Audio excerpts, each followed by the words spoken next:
शुक्लाम्बरधरं विष्णुं शशिवर्णं चतुर्भुजं प्रसन्नवदनं ध्यायेत् सर्वविघ्नोपशान्तये अगजाननपद्मार्कं गजाननमहर्निशम् अनेकदन्तं भक्तानाम् एकदन्तमुपास्महे। ॐ प्रणो देवी सरस्वती वाजेभिर्वाजिनीवती धीनामभिप्रियवतु न गायत्र्या परं मन्त्रा न मातुः परदेवता न हरे वरतस्त्राता नामृताः तात्वकं परम्। व्यासाय विश्वरूपाय व्यासरूपाय विष्णवे नमो वै ब्रह्मनिधये वासिष्ठाय नमो नमः। आपदामपहर्तारं दातारं सर्वसम्पदां लोकाभिरामं श्रीरामं भूयो भूयो नमाम्यहम्। हरिः ओम। मातृभ्यो नमः। परमेश्वर स्वरूपమైన సభకు నమస్కారం।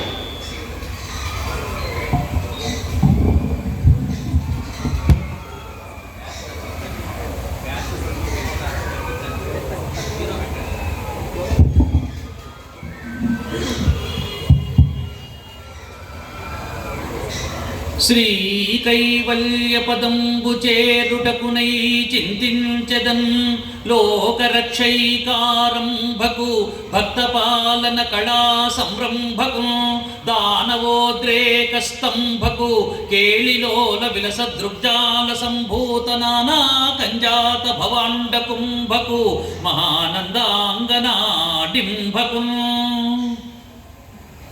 నేడు పరమ పవిత్రమైనటువంటి కార్తీక మాస సోమవార దశమి తిథి. ఈ పవిత్రమైన రోజున విశేషించి పరదేశప్ప గారి జయంతిని పురస్కరించుకొని ఇచ్చేసినటువంటి ఆహూతులందరికీ కూడా స్వాగతం సుస్వాగతం.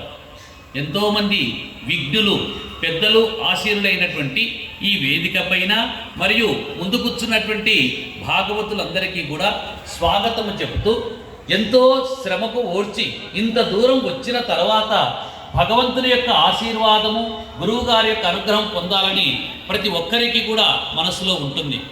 మరి భగవంతుని యొక్క అనుగ్రహం ఎప్పుడు వస్తుందయ్యా మనకు అంటే పెద్దలు ఒక మాట చెప్తుంటారు, ఈ జన్మములో మనం ఎన్నో జన్మముల చేసుకున్నటువంటి పుణ్యము ఫలితంగా ఈ జన్మములో మానవుడిగా పుట్టాం.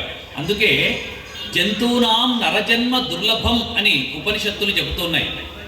ఎన్నో 84 లక్షల జీవరాశులలో అన్ని ప్రాణమున్నటువంటి జీవరాశులు అయినప్పటికీ కూడా జ్ఞానముండి మాట్లాడగలిగినటువంటి ఒకే ఒక్క జీవి ఏదైనా ఉంది అంటే అది కేవలము మానవ జన్మ మాత్రమే. అలాంటి అత్యుత్తమమైనటువంటి మానవ జన్మను తీసుకున్న తరువాత దానిని మనము సద్వినియోగం చేసుకోలేకపోతే జీవుడు అధోగతుల పాలైతే మళ్ళా తిరిగి పైకి లేవడం చాలా కష్టమైనటువంటి పని. వాడు తిరిగి మానవ జన్మ ఎత్తుతాడా లేదా మనకు అనుమానమే.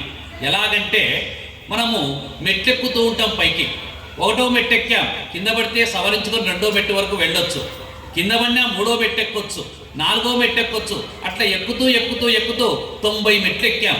ఇప్పుడు జారి కింద పడినాక లేవగలమా? లేచేందుకు పక్కన వాడు ఎవడైనా సహాయం చేయగలడా? లేచేందుకు శరీరం సహకరిస్తుందా?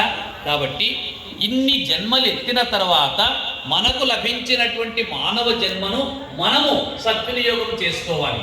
ఎలా సద్వినియోగం చేసుకోవాలి అంటే పెద్దలు మనకు ఒక మాట చెప్పారు, నీ పద్యావళులు ఆలకించు చెవులు నిన్నాడు వాక్యంబులు నీ పేరం పనిచేయు హస్తయుగము నీ మూర్తిపై చూపులు నీ పాదంబుల పొంతను వినియోగం చేసుకోలేకపోతే మనం ఇక్కడికి రాకపోవడమే మేలు అని చెప్పేసి పెద్దలు చెప్తుంటారు. వచ్చి పాపం మూట కట్టుకునే దానికంటే రాకుండా ఇంట్లో ఉండడమే చాలా మేలైనటువంటిది. అయితే వచ్చినటువంటి వాడు ఏం చేయాలి? నీ పద్యావళులు ఆలకించు చెవులు, ఇంత దూరం కష్టపడి వచ్చావే, మరి వచ్చినటువంటి వాడు ఏం చేయాలి అంటే ఆ భగవంతుడైనటువంటి శ్రీమన్నారాయణుని గురించి పెద్దలు ఏమి చెబుతున్నారా అది వినేటువంటి ప్రయత్నం చేయాలి అన్నారు. నిన్నాడు వాక్యంబుల, ఎవరైనా మంచి మాటలు చెబుతూ ఉంటే, మంచి మాటలు అంటే మనకు చెవులకు ఇంపు కలిగించే మాటలు కాదు, జీవితానికి ఇంపు కలిగించే మాటలు చెప్తుంటే వినాలి. చెవులకు ఇంపగలిగించే మాటలంటే మన శత్రువుల గురించి మాట్లాడడం, మనకు ఇష్టం లేనటువంటి వాడి గురించి ఎవడైనా చెప్తుంటే వాడి గురించి పదే పదే వింటూ ఉంటామంట. అది మహాపాపం అన్నాడు. ఎందుకంటే పాప కర్ము చేయు పాపము తలచిన పాపకర్ముడందు పాప పొందు అంటాడు. ఎవడైనా ఒక పాపం చేసినటువంటి వాడు, మనం ఇక్కడ వచ్చి కూర్చున్నాం, వాడు పల్లె పనికి మాలోడయ్యా మన ఊర్లో ఉన్నాడు, వాడు చేసినన్ని పాపాలు ఎవడు చేయలేదు లోకంలో అని మనం ఇక్కడికి వచ్చి మాట్లాడితే వాడికి సులభంగా పుణ్యం వస్తుంది, మనకు సులభంగా పాపం వస్తుంది. వాని గురించి తలుచుకుంటే కూడా మనకు పాపం వస్తుందంట. అలాంటి నీచులను గురించి ఎప్పుడు ఆలోచించకండి, భగవంతుని గురించి ఆలోచించేటువంటి ప్రయత్నం చేయండి అన్నారు. భగవంతుని గురించి ఎందుకు ఆలోచించాలి అంటే ఆయన అనఘుడు, భగవంతుని అనఘుడు అని చెప్పనంటారు. ఎందుకయ్యా అంటే పాపములు అంటనటువంటి వాడు ఎవడైనా ఉన్నాడా అంటే కేవలం భగవంతుడు మాత్రమే.